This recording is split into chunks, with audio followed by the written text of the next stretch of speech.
जयकार लगाए। बोल अनंत भगवान की जय। इस स्टेज पर विराजमान पूजनीय भाई जी,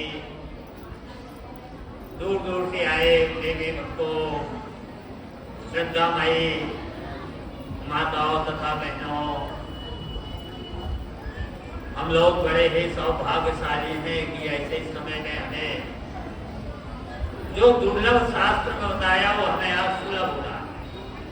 दुर्लभ क्या बताया? कहते हैं परिवार, बाल बच्चे, लक्ष्मी, ये सबके लिए सुलभ बताया। सुलभ है, हम लोग सुलभ को प्राप्त कर रहे हैं, प्राप्त कर रहे हैं, पर इनमें सुख नहीं मिल रहा। जो दुर्लभ चीज बताई है कि वो हमें प्राप्त हो तो उसमें सुख मिले, तो क्या बताया? संतों का समागम और हर की चर्चा। ये दुर्लभ है, वो आज हम लोगों के सुलभ हो गई है। हम लोग जो है अपने इष्ट देव के चरणों में बैठ करके साधु संतों का समागम हमें प्राप्त होगा।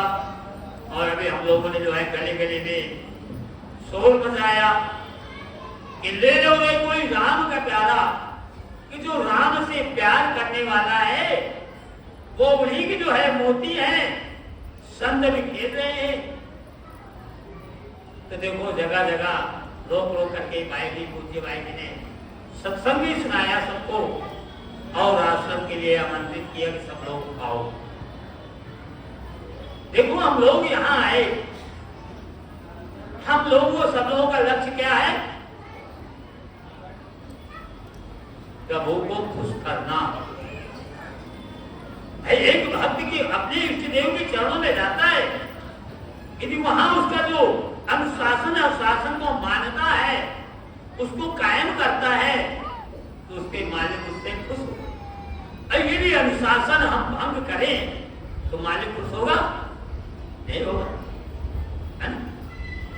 तो इसलिए प्रभु ने ये जो नाम बताया है इस सब चीज का।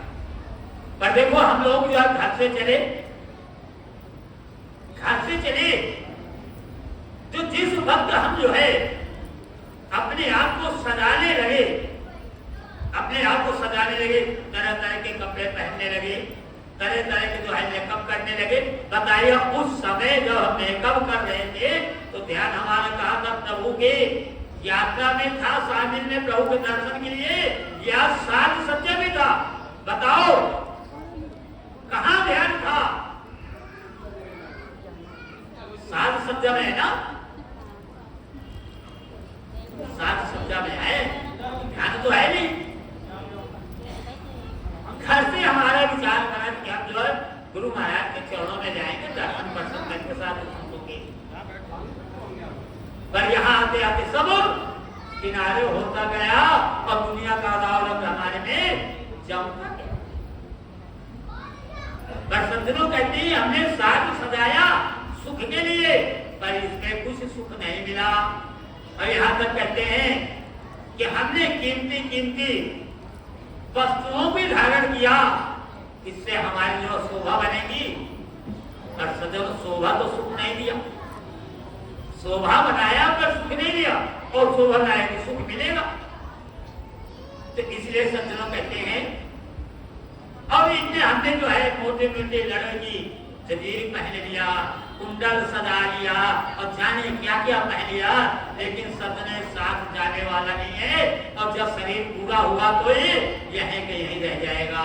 शरीर से जाने वाला, शरीर के साथ जाने वाला शरीर तो यहीं रह जाएगा, और सदने से कर्म जो किया है वो कर्म हमारे साथ जाएगा। ऐसे ही कहते हैं।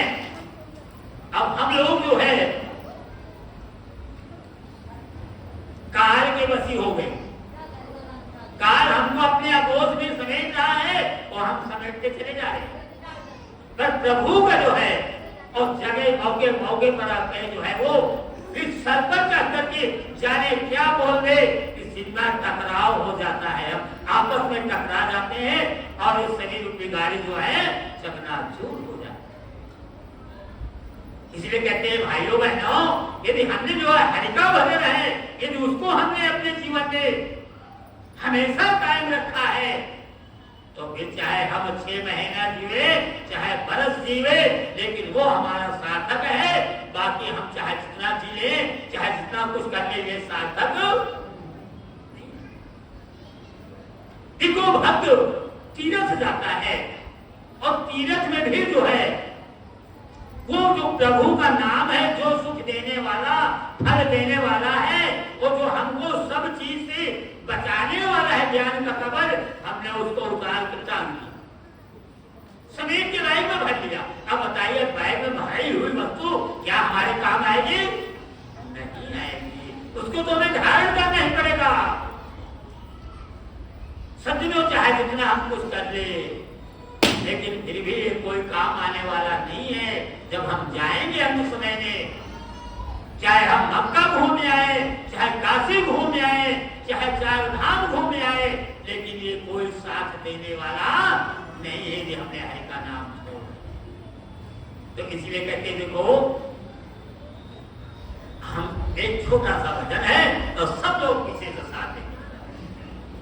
भोजनंद गद्द भगवान की जय।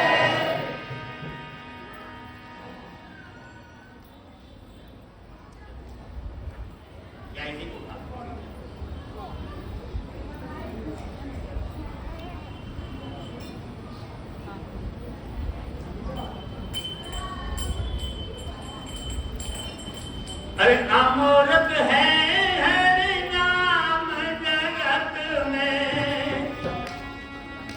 अरे अमृत है हरि नाम जगत में, छोड़े विषय रस पीना क्या, हरि नाम नहीं तो जीना क्या, हरि नाम हरि नाम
देखो हरिद्वार जाते हैं, यहाँ से उद्देश्य है हमारा कि अब जाएंगे।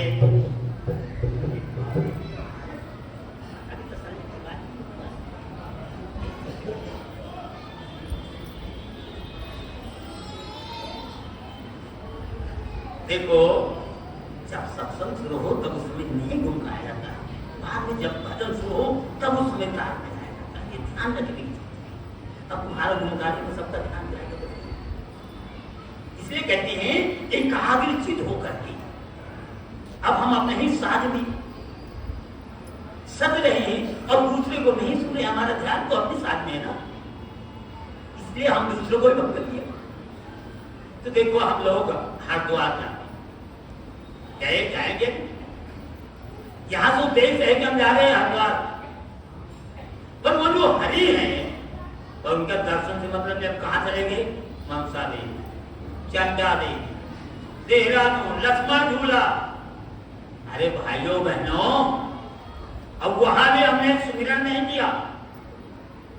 सहजो भाई कह रहे हैं कि 68 तीरथ गुरु चरणों में, तो हम गए गुरु चरणों में भी आपको तीरथ का फल ना मिला, नहीं मिला ना। वहां से आए, हमारे सुविधा नहीं मिली, तो हम जो है अब मारे इधर उधर बिलबिला रहे हैं। भाइयों बहनों, इसलिए कहते हैं कि हरि का नाम है वो हमारा तीरथ है, वो तीरथ को जो फल देने वाला है वो प्रभु का नाम है, वो नाम दिया है, तो नाम को हम गए भूल। तो हमने क्या नहीं कर दिया वहां से, जो हमें फल मिलना था वो तो हम वहीं छोड़ आए ना, वो वहीं छोड़ आए। और क्या लेकर के आगे, जो विकास वाला फल है वो हम छोड़ आए, और जो विनाश वाला है वो हमको गठरी बांध करके ले आए। तो गठरी तो हमको दबाएगा ही जीवन भर। इसलिए सज्जनों कहते हैं, भाइयों बहनों, हारे नारे काशी का फल, मदीने का मक्के का फल भी जो है वो वहीं को वहीं छूट गया।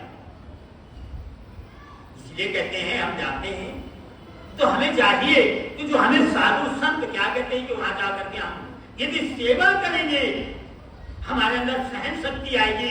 जितना जो मिल जाएगा जगह उतने में ही हम अपना गुजर बसर कर, क्योंकि ये मन को ऐसे ही आराम चाहिए। और यदि मन ही जो है पर वो ऐसा आराम में भी उसको सुख नहीं है, क्योंकि हमने जो है प्रभु का नाम का सुमिरन करेंगे। सुमिरन कब होगा, जब ये तन से सेवा करेंगे। जब तन से सेवा करेंगे तभी तो सुमिरन होगा, और जब सुमिरन होगा तभी तो सुख मिलेगा, तभी तो पुण्य बनेगा। और सज्जनों वो सब चीज हम छोड़ दिया तो कहां से पुण्य बनेगा। इसलिए देखो ये अवसर हमें मिल रहा है, साधु संत हमें ये प्रेरणा दे रहे हैं कि हमारे जितने भाई बंधु हैं ये जाए और वहां से कुछ लेकर के आए। तो क्या लेकर के आए, जो सुख देने वाली चीज है वो लेकर के आए, और उसको जीवन का अपने जीवन में सुख का अनुभव करें, है ना। तो देखो अब समय भी नहीं है, अब पूज्य भाई जी के सत्संग विचार सुने एकाग्रचित होकर के और अपने जीवन में लागू करें। अरे एक बार सब लोग जोर से जयकार लगाए, भगवान